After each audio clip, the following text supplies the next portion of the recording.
to explore that in this story, like the idea that, you know, there are love languages, and many times it's that we are not aware that that is the language of love. We are not fluent in it. And I wanted this character to feel like a fish out of water, to not understand this language.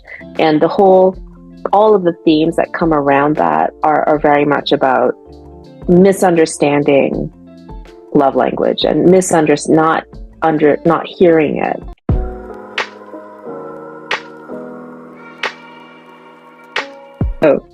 I'm so happy we're here to talk about Shanghai Immortal, which I read last month and I loved it. So I'm super happy we got to talk about it. So I want to ask you to first present it a little bit for people that haven't read it yet, because it's going to come out in Italy in October, if I'm correct. November, I think. November? Okay. I'm super excited about it. So I read it on my ebook reader, and I can't wait to have it physically here. So can you tell us a little bit about it? Okay, well, first of all, thank you so much for having me. I'm so happy to be here. And yeah, I'm so excited about the Italian version. It's like so fast too. I didn't expect it to come out so quickly. But yeah, so in a nutshell, the story is about an outcast. She is half vampire, half hulijing, which is a fox spirit in Chinese. And she's an orphan, and she is the king of hell's ward.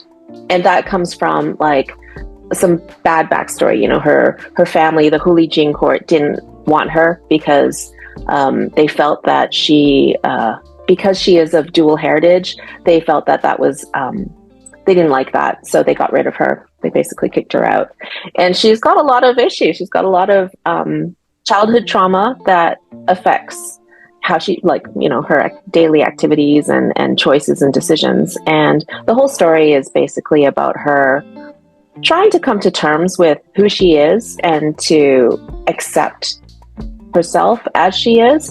And, you know, it comes through some adventures with a mortal who is in Shanghai, or who is in immortal Shanghai, to build the first central bank of hell. And a couple other sort of a frenemy who ends up becoming a friend. And, you know, just Lady Jing's experiences of making friends and kind of finding out that maybe she isn't as alone as she thought. It's not the usual fantasy we read, because it's like a blend of Eastern setting and Chinese culture and mythology. So I wanted to ask you, because it also blends with elements from hell, which is super interesting and cool. And so I wanted to ask, how did you come up with that idea, which is, wow, crazy?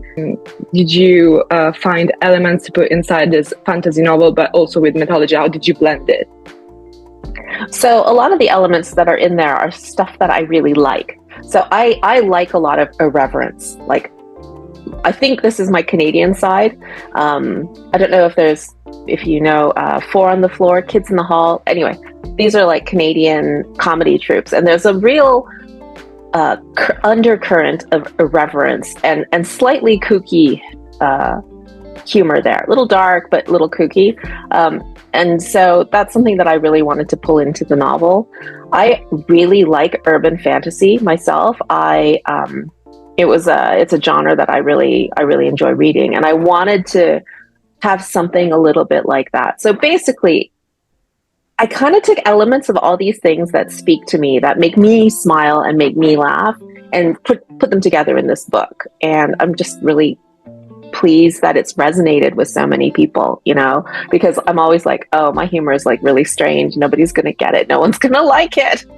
So it means a lot to me that people are embracing Lady Jing, because she's messy and she's vulgar. She's very potty mouthed. Yeah, so that's something that I really, yeah, I it's kind of like aspects that I find really fun. With regard to the mythology, it's something that I grew up with. So some of these things are tales that I've heard told, stories that I grew up with. And I kind of wanted to take them and give them a little twist, you know, have some fun with them. And I think with Chinese mythology, it's always really, in a way, the way that it has come about. Like when you look at Chinese mythology, a lot of the stories are they're told and retold. There's many versions of them in Chinese historical texts, and then also in the retellings. I mean, modern sort of popular culture and movies, they tell a lot of these stories, but in different ways.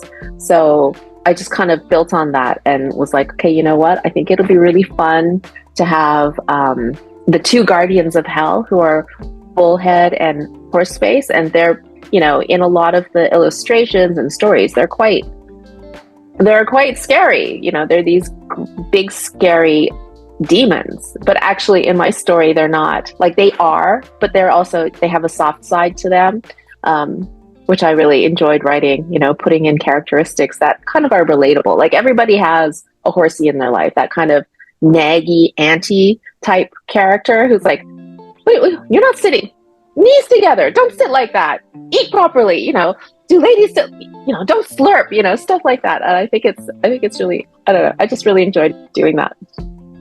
Yeah, like this was my first time reading something about Chinese mythology. And I think last month was like a whole month of Chinese mythology for me, because I read your book, and then I read She Who Became the Sun. And then I also read Song of Silver Flame Like Night.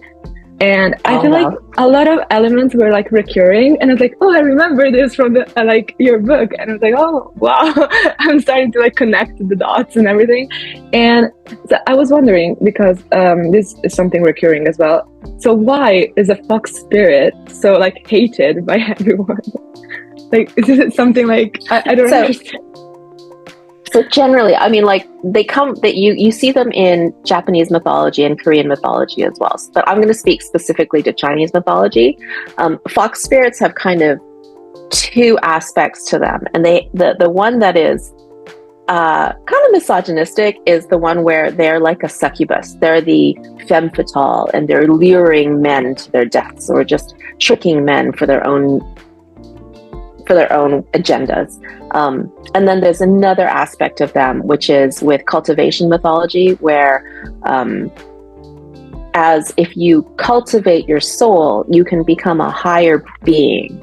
And so fox spirits were normally, like, they were originally foxes, and maybe they cultivated their souls and they became like these immortals. And as time passes and they continue to cultivate their souls, then they can become, you know, higher level immortals. So there's that aspect too. But mostly the idea of a fox spirit is very much like a succubus. Like, they're these femme fatales, and so it's kind of, it is quite misogynistic. But I wanted to give them agency, and I wanted them to be, because all the fox spirits, I mean, they're bitchy. Not all of them, but some of them are quite bitchy. But ultimately, they're just women who are like, they know their value, they enjoy their value, they enjoy their beauty and their confidence. You know, apart from the fact that they're really mean to Lady Jing, but, you know, as like a general Huli Jing demographic, I thought they were very funny, because, you know, you don't really see women who are like so confident and so just, you know, I don't care what you guys think, this is me, I'm gonna look at myself and enjoy myself, which I think is like, why not? It's great. Okay, so the tone of the book, as you said already, is delightful mix of irreverence. So there's a lot of irreverence, which I loved, irony and seriousness as well, because we talk about trauma and stuff like that. Yeah.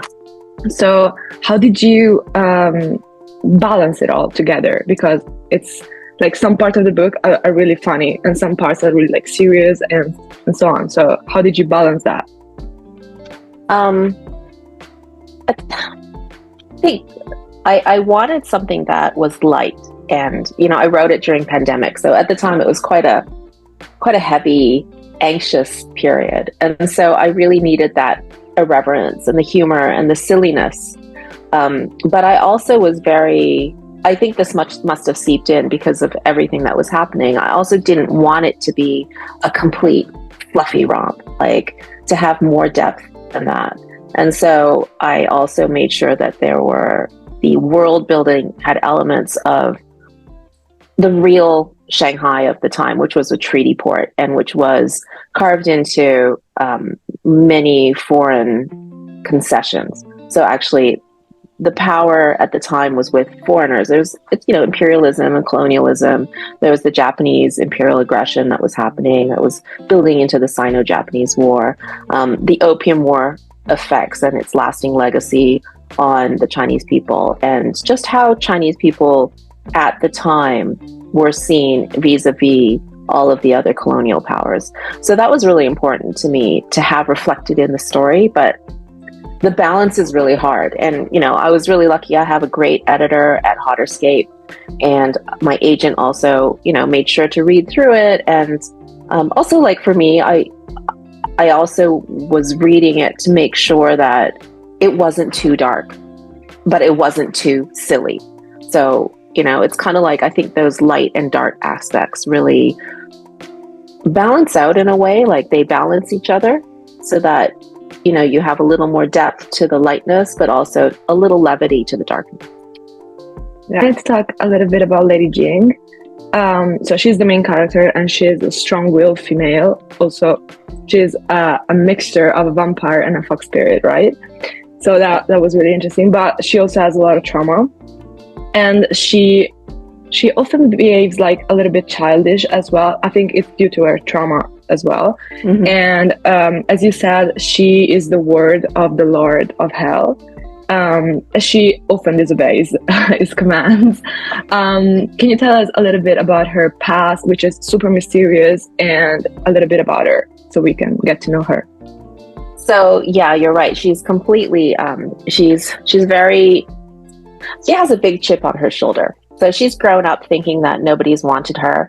She's grown up thinking that the King of Hell basically just bought her because he wanted this great, very rare dragon pearl that was in the Hulijing treasury.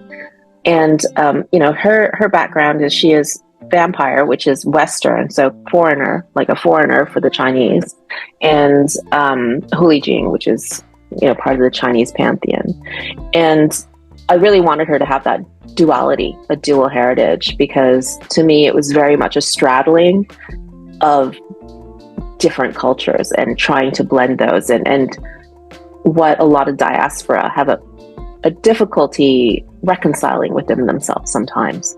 Like I grew up in Canada to pretty traditional Chinese parents, so I'm very familiar with that side of things, and also with, Western popular culture and whatnot. So I wanted a character that was like that. And her background is she was born into the Hulijing court. Her father never stuck around, and her mother, she believes her mother sold her at, I think, around maybe 6 years old or so, old enough to remember being sold. And since then, she's lived as a ward to the King of Hell not in the Hulijing court, but in Immortal Shanghai, which is the headquarters of Hell, where all the souls are brought in by ferry so that they can cross the Nihil Bridge to reincarnate. And so this kind of trauma, I think, is something that Jing has carried with her this whole time, and believed this whole time that she is unloved and unwanted. And I think that kind of thing, that sits on you, that really is like a big weight on your shoulders. And, I know she does act immaturely, but I think, when you think about people in your lives, like adults in your lives who sometimes don't behave the way you expect an adult to behave, when they make bad decisions or are self-sabotaging. And I think a lot of that is childhood trauma that is informing their behavior and informing their choices.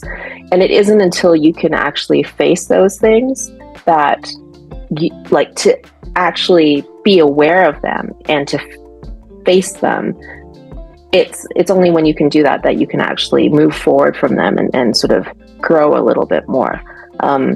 So yeah, I think that's what really informs Jing's behavior and why she is the way she is. But I also think part of it too is a lot of the times women women who write fantasy, if it's a little bit irreverent, if it's a little bit snarky, for some reason people just assume that's a very young voice, which is being, there's nothing wrong with being young, but it's also kind of a little bit infantilizing to tell a grown woman like that, oh, your voice is really young because you dare to call things out and be like a little sarcastic about stuff, you know, which I think is sometimes a little bit frustrating, but at the same time I'm like, oh well, okay, fine, it doesn't stop me. I'll still say it. Why would you? Yeah, you did the right thing. I think I really like the irreverence and everything about Li Jing's character. It was really it was really funny for me to read. I really enjoyed it. Yeah. So as you incorporated some fantasy elements with Chinese mythology, as we said before. So I wanted to ask, did you have to conduct some research about like mythology, fantasy elements and stuff to just bring everything together in the book? Did you decide maybe to alterate some elements of mythology? Did you, I don't know, tell me about it. I'm super curious. Sure. Yeah. I did. So like there are characters that I know from stories, you know, Journey to the West, Piggy from Journey to the West makes an appearance, Bullhead and Horseface. These are all quite well-known characters in mythology. Yanluo Wang, the King of Hell, and the four dragons, Dragon Kings of the Seas and stuff. These are all like characters that are pretty well known. And I have like a number of books that I read to make sure that to see if there were other characters that I wanted to include, and their backgrounds and where they came from. So there was a lot of reading involved. There was some, I mean, it was very fun to also watch movies from like China and Hong Kong and Taiwan. So I read, like watching the movies and just kind of getting a feel for that, the system. The one thing that I found very confusing is that the Chinese have something, when they talk about demons, they call them Sen Jing or Sen Mo. Like Mo is like darker immortal spirits, and Sen are more natural. It's not evil versus good. It's more natural world versus unnatural world. So you will have spirits that like cultivation. So you'll have spirits that come from trees and plants and animals, and as they cultivate themselves they can become immortals, and then you have like demons that just exist that aren't cultivated, or immortals that are just exist that aren't cultivated from the natural world. So I had to kind of get my head around that because I wanted to have my world be compatible with that canon. So Chinese mythology has something called like Jing, they call them fairies actually, and they're very much like, you know, the Western fairy lore where you have the Seelie court and the summer court and the winter court, and that the Fae are these immortals who they're not evil or good, but they have their own kind of, they're sort of amoral. They kind of live a lot amongst like according to their own rules. So Chinese fairies are like this too. So the immortals, they all have kind of their roles in a way, and the way that they kind of become senior immortals, or you know, cultivate themselves and become higher in the hierarchy. That was something that I really needed to research and get my head around. So that was interesting, because it has its own canon, and that's not something I know very much about. That was quite fun. But taking them and playing with them was also something that I really liked. It was great fun. That was really good. And do you, like for your writing, do you have any inspiration, maybe like in other books that you've read, or like authors that you would recommend? I don't know.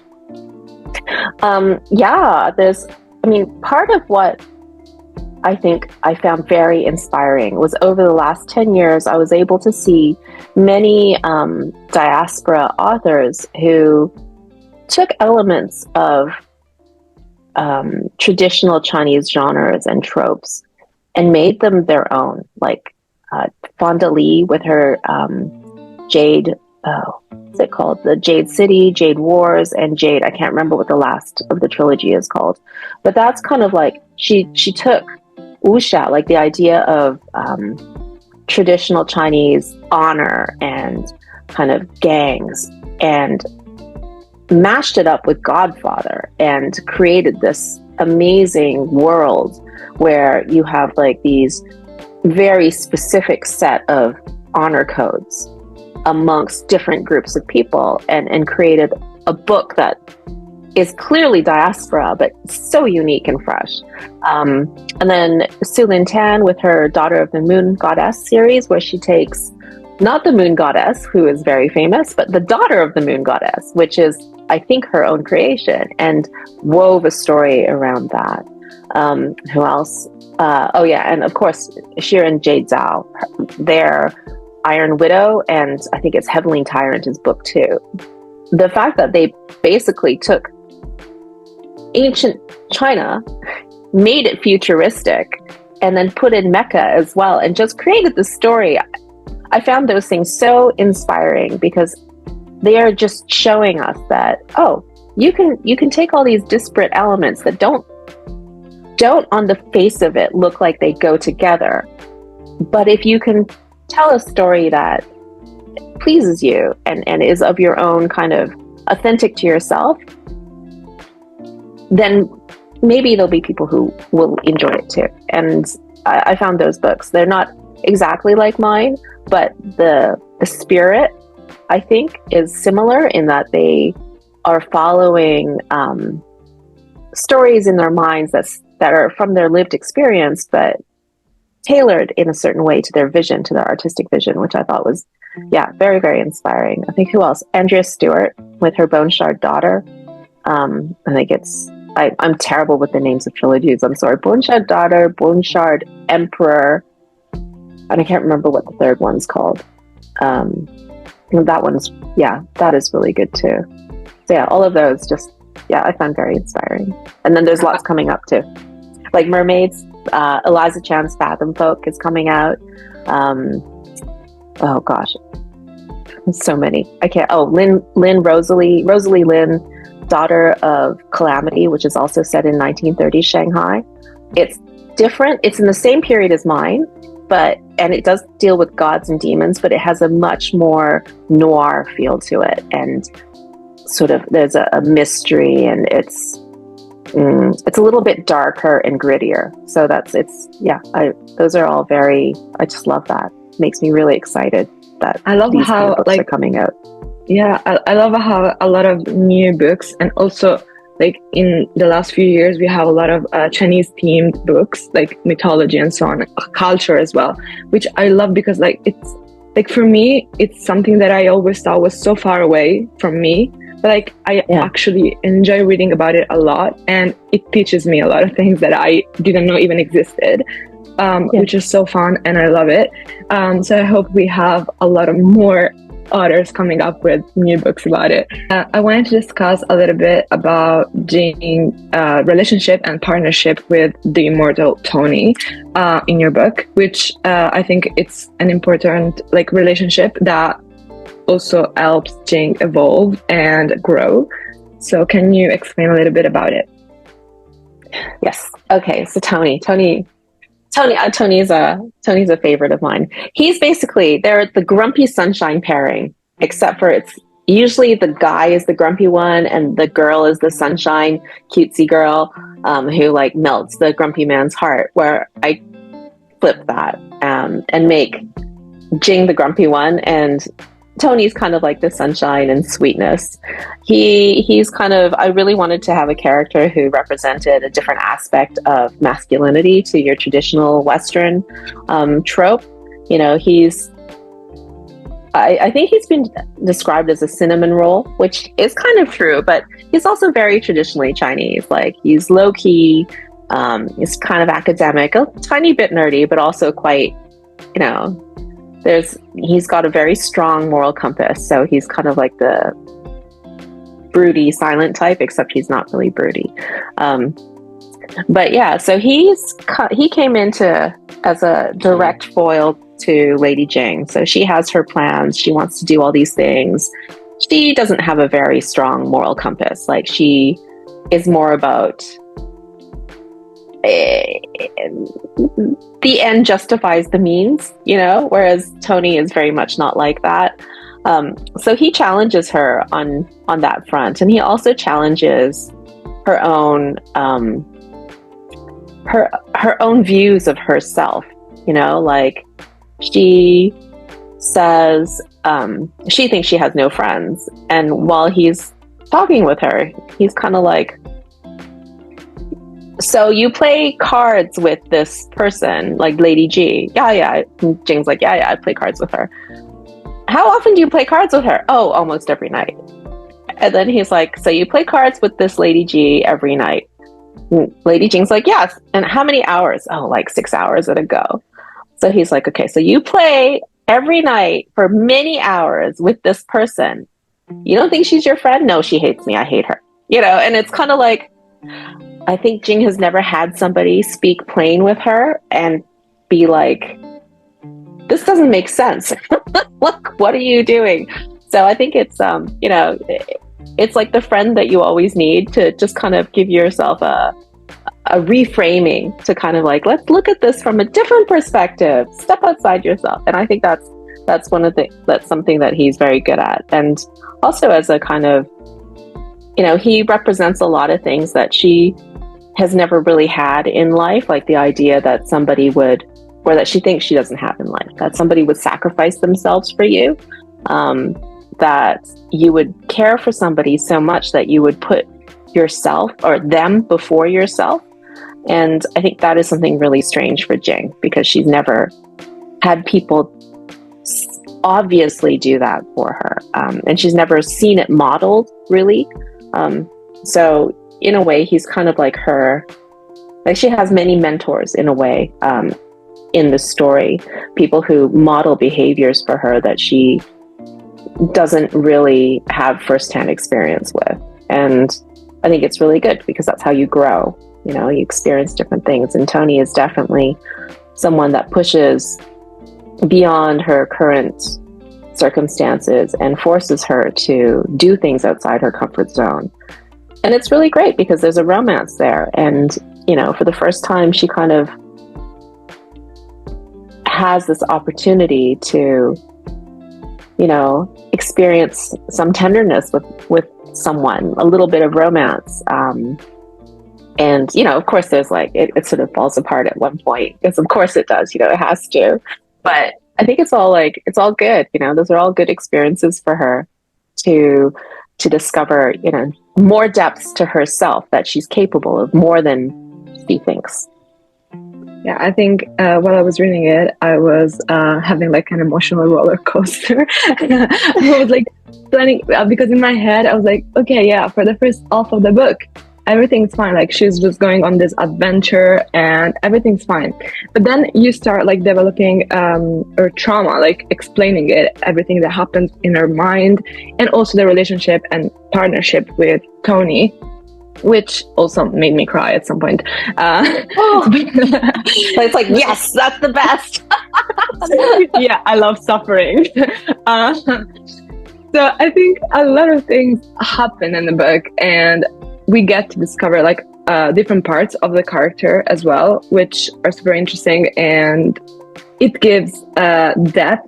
Like, when you read the book, at first you don't know what you're reading about. Like, you're reading a fantasy novel, like about, Chinese mythology, but there's a lot more going on after the beginning of the book. So you get to like get into it for real, and you find yourself crying at some point. Trigger warning. No, just kidding. But yeah, that's really funny. So as you said, a lot of things happen, and we have different themes that you decided to touch in the book, such as vengeance, loss of faith, and also the possibility of experiencing love and tenderness for Lady Jing, which she didn't think was possible before. Also because she doesn't recognize some people are actually loving her already. Yes. So I wanted to ask, how did you explore these themes, and how did you, like, through Lady Jing's character, of course, and the choices she makes throughout the story? So how did you conceive everything? So to begin with, I wanted the story to actually be an exploration of different love languages. Something that I noticed is this is coming out of the pandemic, that there were a lot of people, diaspora particularly, growing up and thinking that their parents didn't love them because their parents never said, "Oh, I love you," the way that, say, Western parents might say. Like, I know when I was growing up, you see it on TV, it's very effusive. Like, you have a parent and the kid, and the parent's like, "Oh, I love you so much. I'm so proud of you. You're amazing, blah, blah, blah." That's a particular kind of love language, which is like, declaration. But there are other kinds of love languages. There's service, there's companionship, there's, conversation and things. And like with Chinese culture, one of the main ones that is very prevalent is the idea of service. So you won't have very often, especially older generations, parents that say, "Oh, I love you." They almost never say that, but they will always be like, "Oh, are you hungry? Would you like me to, would you like your favorite meal? Oh, I'll make you xiaolongbao." Like, these things take, like the traditional foods, take a long time to prepare. Xiaolongbao isn't just that. You have to create the aspic. Like, you've got to boil down all the bones to create this gelatin that you can then you refrigerate them, and then you cut them into little cubes, and then you create the meat, the filling, and then you add that in there. Then you have to create the dough. Once you have the dough ready, you have to cut them into little rounds. You roll them into little rounds, and then you have to put them all together, and then do little folds. And then once all that's done, then you put them in a steamer, and then you steam them, and then you can eat them. So all of these things take a lot of time. But that is like the love language. That is the service language. Like, traditional Chinese parents who aren't effusive in that way, this is a language that they speak that says "I love you" without the words.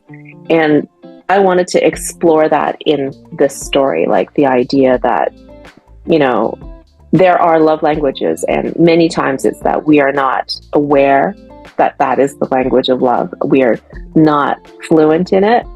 And I wanted this character to feel like a fish out of water, to not understand this language. And all of the themes that come around that are very much about misunderstanding love language and not hearing it. And, the loss of face, what she feels is loss of face because Big Wang just ignores her or dismisses her concerns, is more about Big Wang like thinking, "That's not important to me. You're important to me, and don't mess with them because you tend not to win." Like, you end up getting in more trouble, and it's better if you just don't bother. And she just doesn't see that.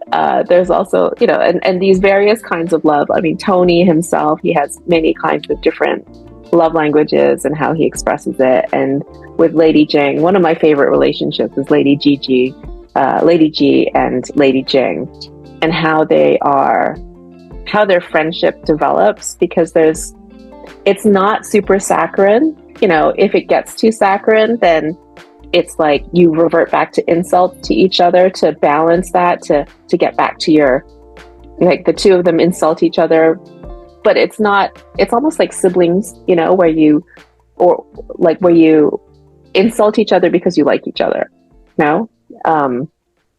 So those are themes that I wanted to play with. And as I was writing, I tend to be a pantser. So I don't plot things out beforehand. I don't have like an overarching, "Oh, these are the things that I definitely want to hit." It's more that, okay, I have an idea of what this is about, and then I just write. And all the different things came out of discovery writing. So that's how most of those themes came out. And then in revision, as you go back and I read what I've written, then I'm like, oh, this is about, oh, here, I can play with this and give it more resonance, bring these aspects and these themes to the front a little bit more. So this next one is one of my favorite questions to ask authors because I think it's really fun and interesting. So Shanghai Immortal is your debut novel. Correct me if I'm wrong. Yes, absolutely. Yes. So I wanted to ask, since a lot of things have been put in the book, like a lot of things happen, like the tone, which is irreverent, the strong female protagonist, and so on. How did readers react to the book?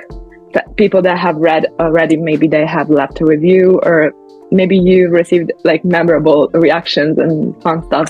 Can you tell us a little bit about it? Okay, so it's really interesting to me. I went through a period where I was like really obsessed with reading my reviews. And I mean, I think negative reviews are part and parcel of being an author because it's an art that is put out there and people will read it with their lived experiences. So, you know, if they don't like it, they don't like it. That's valid. You know, not everybody likes peaches. You know, I could make a peach pie, but no, not everybody likes peaches, or not everybody likes pie, right? So it is what it is. But I found it super interesting. I think Lady Jing is a very Marmite character. Either people love her or people cannot stand her. They find her, you know, some people like you really enjoy the irreverence, like me. They enjoy the irreverence. They think she's funny. And kind of chaotic, messy in an entertaining and charming way. And some people find her disgusting and repulsive and mean. Mean was very surprising to me. I was like, oh, that's so interesting. Because that's not how I see her at all. I don't think she's actually mean at all. She does threaten a lot, but she doesn't ever hurt anybody, really. So, yeah, I think she's all posture. Like, she's all bark, no bite. But yeah, one comment I thought was really great was, I mean, it was a negative review, but I thought it was so funny because the review was like, oh, this character is like a 9-year-old boy obsessed with toilet humor, and I was like, yes, Lady Jing is like that. I'm like, yes, you hit it on the nail. But I mean, the reviewer didn't like Lady Jing having that toilet humor, so you know it's. I'm like, oh, well, you can't win them all. So, but yeah, I thought it was quite fun. But it is true. She is like, and I don't know whether this is, I don't know if because it's Chinese mythology, some readers have an expectation that Lady Jing should be refined and demure and like very ladylike. Because I'm like, wow, she has none of those things. She is not. She is very vulgar and yeah, refined is not a word I would apply to her. But, you know, I wonder if it's disappointment because, I mean, she does say on the first page like that she's like not elegant and not refined and nothing of the sort. So, you know, but yeah, it's interesting. Everybody has like their own opinions and, you know, a reader takes the story and it becomes theirs because, you know, you read through your own perspective and your own experiences, and some things, you know, maybe some people really hate foxes, so they're not going to enjoy this story. You know, it's like, yeah. I think every character is different. Like if all like Chinese mythology characters would have been the same, it wouldn't be interesting. So, exactly. Yeah. So thank you so much for joining me. It was really interesting to talk to you about this book, which I love, and I can't wait. I want to just say it again. It's going to come out in Italy in November. So in November, hopefully everyone will see this interview and then we'll have to read it in Italian when it comes out here, which I'm super excited about. I'm going to be at Lucca in November to promote the book for the really what is it called? The comic Lucca Comics. Yeah. So I'll be there to promote it. No. So I'm really excited about that. Well, thank you so much for having me. This is so fun to chat with you.